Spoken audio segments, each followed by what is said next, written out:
And, they're right there. And they give you hope early because their shots are falling. Oh, yeah. Shots are falling. KD, he came out hot first half. Yeah. Cooking. And they're feeding him the ball. Mm-hmm. And then Big Turk and KD, it's like, wait a minute, these guys are this is the new duo. Yeah, I think I made a decision to just bet on, especially after the conversation yesterday with the great Steve Nash, I think I'm just betting on the international guys going forward. Okay, because they're going to block the wood. Yeah. You know that. Luka, Şengün, Joker, Giannis, SGA.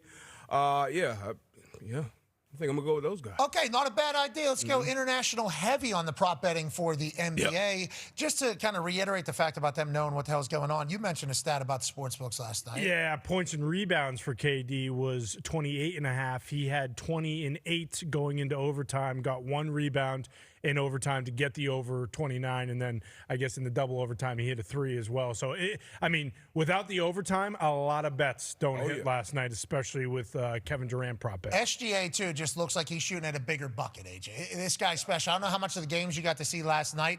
The Oklahoma City-Houston Rockets game in Oklahoma City on banner night, and shout out to the boys that are currently on Houston. They got a chance to watch the banner fall and them get their ring. The rings were very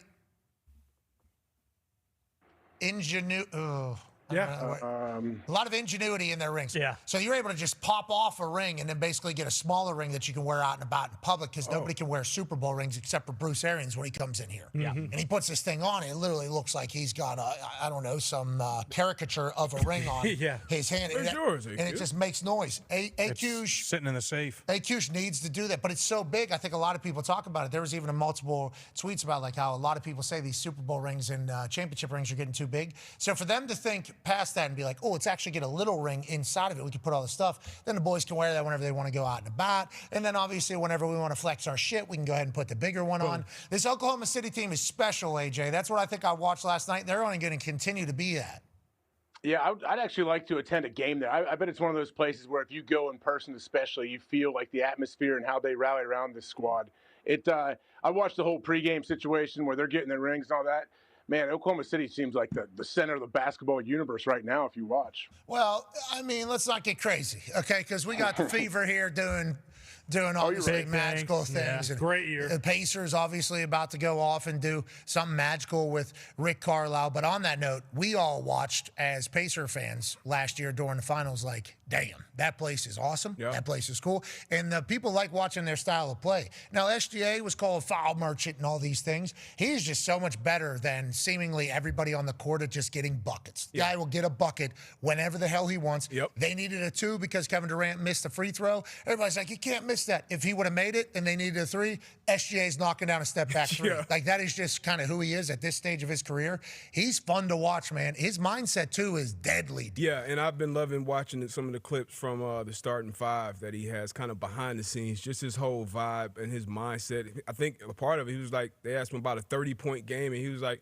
that's a below average game for me because obviously he averages more than 30 points. He is one great guy to bet on that note. But yeah, he's a walking bucket. He's a clutch bucket. He can get it on all 3 levels. He can get to the rim. He can hit the mid-range, which is kind of a lost art at this point in the game. I love everything about SGA's game. And then hearing other great scorers kind of talk about him. James Harden was talking about how kind of easy the game has become for SGA at this point in time. So love watching him play. Yeah, and that's the other thing about some of these props too. Like the big guys, like me and D-Butch were betting on KD. You're never going to go wrong doing that. But if you were to bet Şengün, a guy like that who's always been good but now is starting the year super hot. The 2. Yeah, the 2, exactly. Like his odds are massive. And then there's another European guy playing for the Bulls, Matthias Buzelis, and he actually is one of those dudes people think are going to be really good. And like his odds to score are high. And when I say international, I mean he's from Illinois, but his name is Matthias Buzelis. Okay, so it sounds like at one point potentially family was not from here. Exactly. Which kind of sounds like everybody. Wait. Hold on. Wait. So we betting on everybody now. We're not getting into it. We're not doing that. Here's some stats from Hembo about last night's Oklahoma City-Houston game. SGA has scored 20-plus points in 73 straight games. Jesus Christ.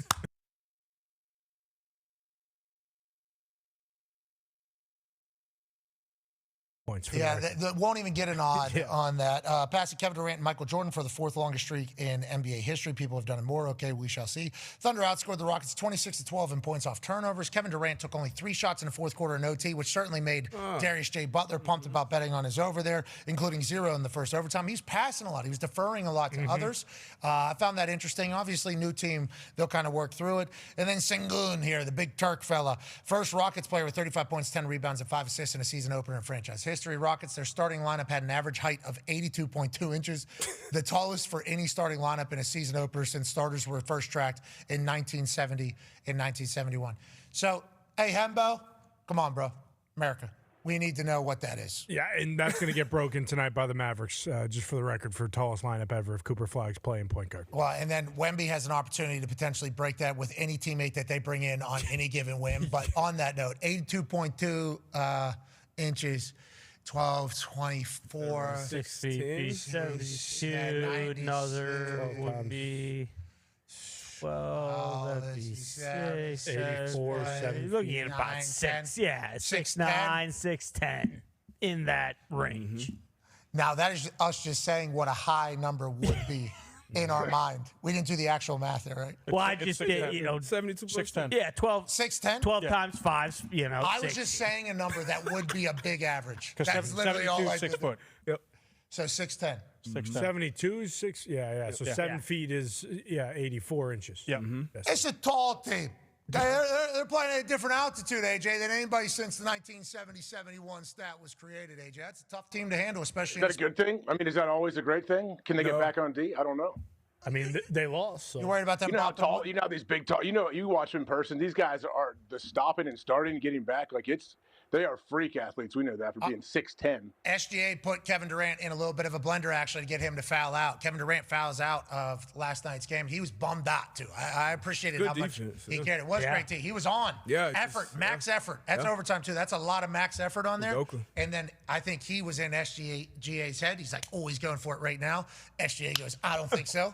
And then gets him bang. And it's like, you watch Kevin Durant, damn. Like, that's not good. He walks out. Obviously, team needs him. And SGA just knocks those down. I mean, that's just what's going to happen. What'd you think about how the Thunder crowd booed Kevin Durant? KD? He kind of, it seemed like he loved it, and he kind of spoke about it after the game, saying like, it's kind of in jest. That's just them. They love me. Obviously started there a long time ago. Yeah. Long time ago. A lot of teams ago. Great run there, obviously, with Russ and Harden. And obviously everybody's had their own careers now since. They're kind of like the Shield, aren't they? A little bit, yeah. Yeah. Kind of like the Shield, Roman Reigns. That's somewhere he might go back. Like we were talking about LeBron's, the era where he might, sit in the corner. Like if KD were ever to be in that era, it feels like OKC would be the place he would go back to do that. SGA. So Kevin Durant's just sitting there like it's a practice drill. Shoot 60% from three. Think about that lineup with, it'd be Chet, Caruso Hartenstein, dunking on KD, dudes in the fourth, Caruso. too. We know that. In OT, AJ. That was in That overtime. was the best. If you would have made that dunk, it would have been an earthquake in Oklahoma City. Like, this was so awesome. Honestly, in his head right here, yup, I'm going. Yeah. Don't care. Yeah, I'm going. Yup. Caruso, we love it. We absolutely love it. Caruso has certainly found